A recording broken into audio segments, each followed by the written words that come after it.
and it made landfall directly in the province of Santiago de Cuba. And for 6 hours, it battered eastern Cuba with very heavy torrential rains and sustained winds in addition to 200.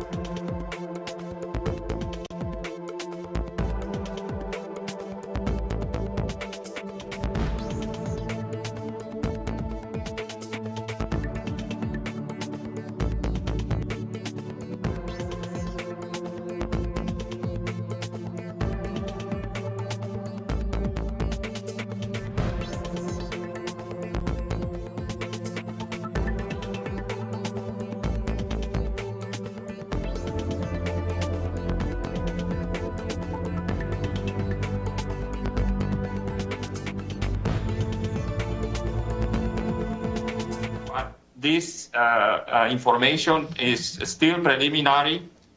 So far, no fatalities have been reported. But, however, the authorities have indicated that near 240 communities are cut off due to the flooding and the landslides. So it's really still very preliminary. In terms of damages, a lot of housing destruction broadly,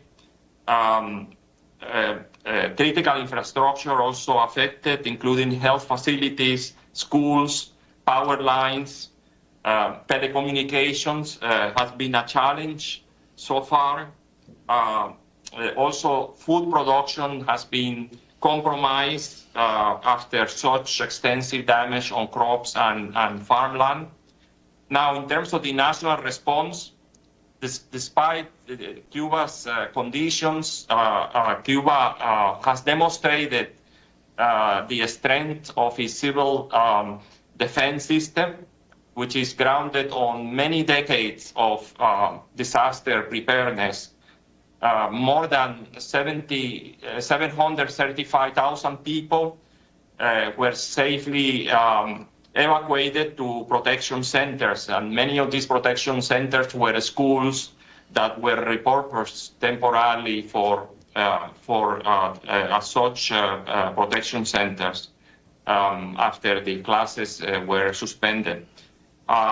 Still, I should say that the needs far exceed the response capacity of the country. And I think, colleagues, the eastern territories hit by Melissa are also the same areas devastated a year ago by Hurricane Oscar and 2 earthquakes, for which the UN is implementing an underfunded recovery plan. We visited those areas, and the conditions for those municipalities that were affected a year ago by Oscar are really quite severe. So the current emergency is also, I should say, compounded by droughts in the area and also by a serious epidemiological situation with the rise in arboviral diseases. And also a very delicate energy situation with frequent blackouts. And I like to also say that due to the blockade and the sanctions, the country is excluded from international financial institutions and also from many global markets. And this makes it very difficult for the country to finance disaster response. And I think broad support from international cooperation partners is really needed. And now, finally, in terms of the response of the UN system, we, for the first time this year, implemented a new anticipatory action framework supported by OCHA, the Office of Coordination of Humanitarian Affairs.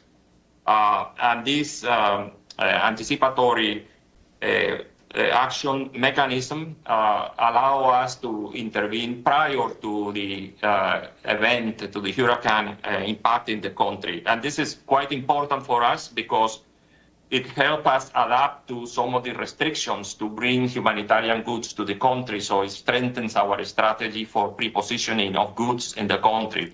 And prior to Melissa hitting Cuba, about 5 UN agencies deploy pre-position assistance near the affected areas. And I think this is a very important intervention which help us make very smooth transitions towards the after event support. We appreciate the support that the CERF, the Central Emergency Response Fund, has provided to support this mechanism of anticipatory action.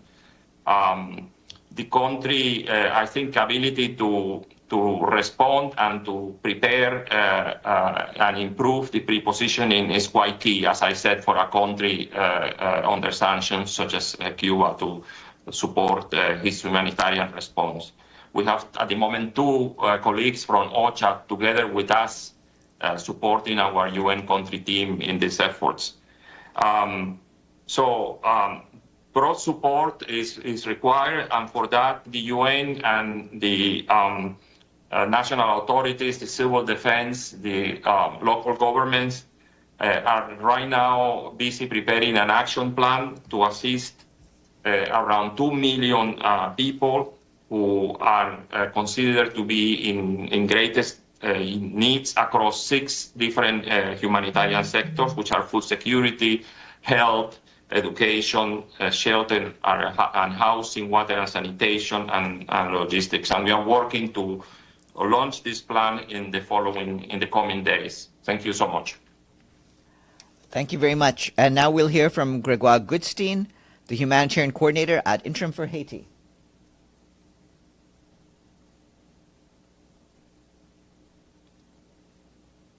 Wait. Hold on. I think it takes a second for the audio to kick in. Please connect Mr. Goodstein. Thank you. Try now? No. Hold on.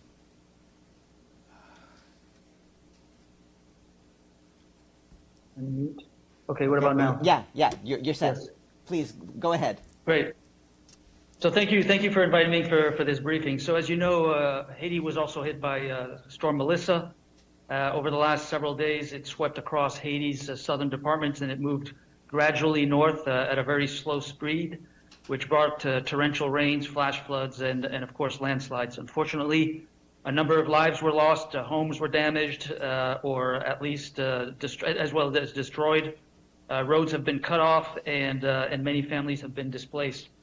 The death toll for now stands at 24 people who have died. Some of you might have seen the video yesterday. There's at least 10 that were killed because of the overflowing river in Petit Goave. We have about 17 people injured and still 18 missing. Close to 15,000 people were sheltered in 120 plus temporary shelters, mainly in the Sud, Nip, and Grand Anse departments. And of course, there's been significant agricultural losses in many departments, including banana plantations, fruit trees that were destroyed, food crops that have been destroyed, saturated soils, and of course, access is a big issue. I wanted to highlight the fact that as Cuba, we here in Haiti also benefited from a fund that was set up last year, which is called the CERF Anticipatory Action Fund. And this allowed for the unlocking of close to $4 million to ensure rapid preparedness. And I want to note that I was here during Hurricane Matthew back in 2016. And I could see that the real difference that having funding in advance, which allowed for preparedness and planning, made a real difference. So by October 22nd, the UN agencies were able to deploy a lot of resources. Communities were mobilized, emergency stocks were transported and put into place.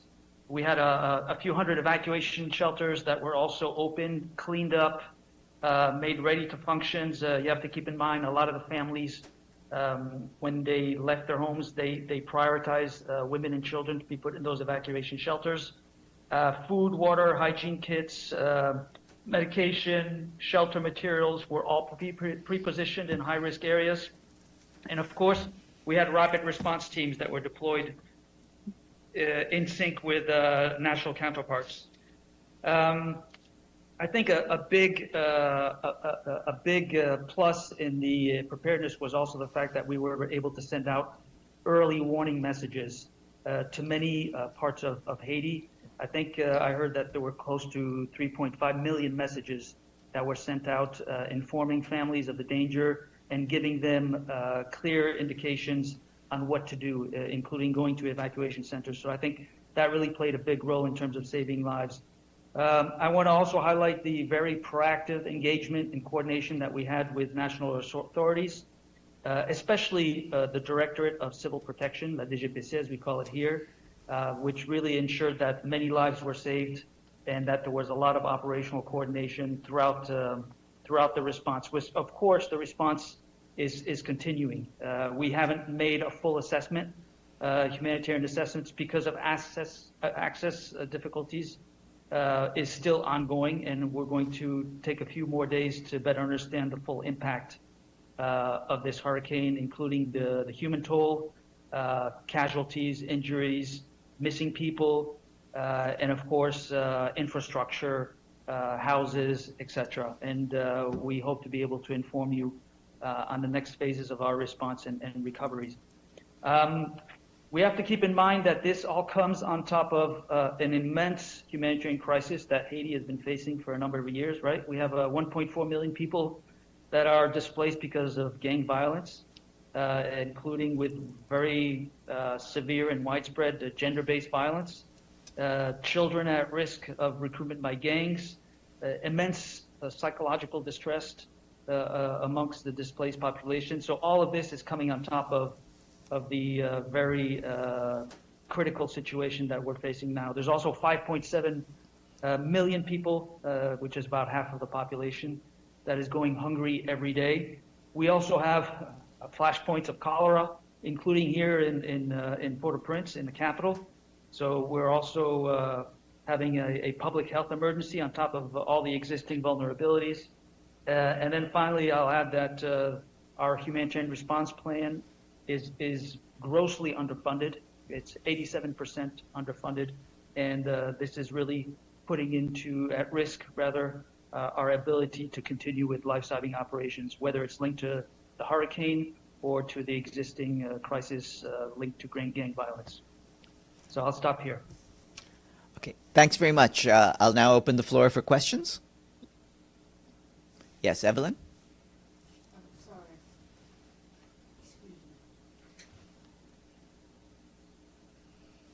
Yes, Evelyn Leopold. Was there a looting of your supplies in Haiti because of the gang violence that's going on there? No, we haven't had any reports of any looting of supplies, nor of any supplies being redirected or taken over by gangs. That's good. Any further questions? Yes, Linda. Excuse me. So, just to clarify, what is the most important thing you need right now, in terms of dealing with the hurricane? Is this for Haiti? Yeah, is that for Haiti or for Cuba?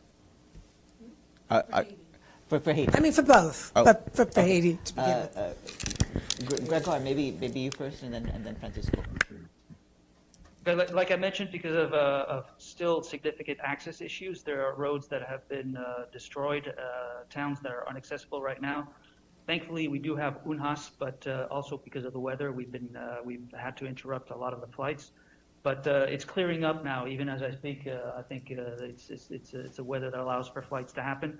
We need to do the assessments to really understand the extent of the damage and the human toll.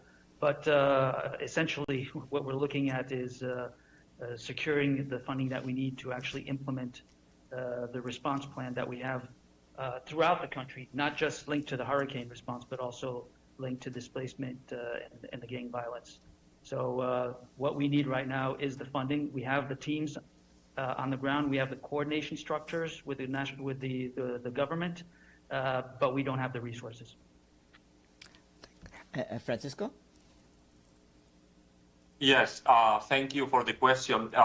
As I indicated, broad support, I think, is needed from international partners.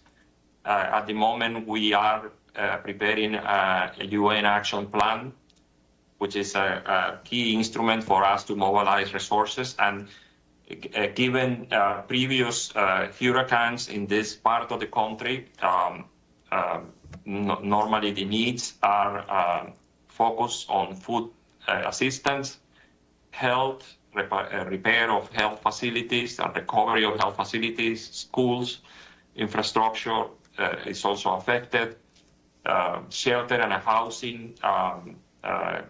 There is generalized damage, particularly housings with lightweight roofing materials. There will be needs in water and sanitation, and also on logistics, also given the impact on the infrastructure. So we also are conducting the assessments. We will have different visits to the areas affected in the next few days, and we hope to complete this action plan and launch it with our cooperating partners in Cuba in the next few days. Hopefully next week, early next week. Thank you. Okay, thank you. Any further questions? If not, I would like once more to thank our guests, Francisco Pichon, the resident coordinator for Cuba, and Gregoire Goodstein, the humanitarian coordinator at Interim for Haiti. Thanks very much, and best of luck in the days ahead. Thank you. Thank you so much. Thanks. And good afternoon, everyone. And the next briefing in this room will be at 1 p.m. with the Independent International Fact-Finding Mission for Sudan.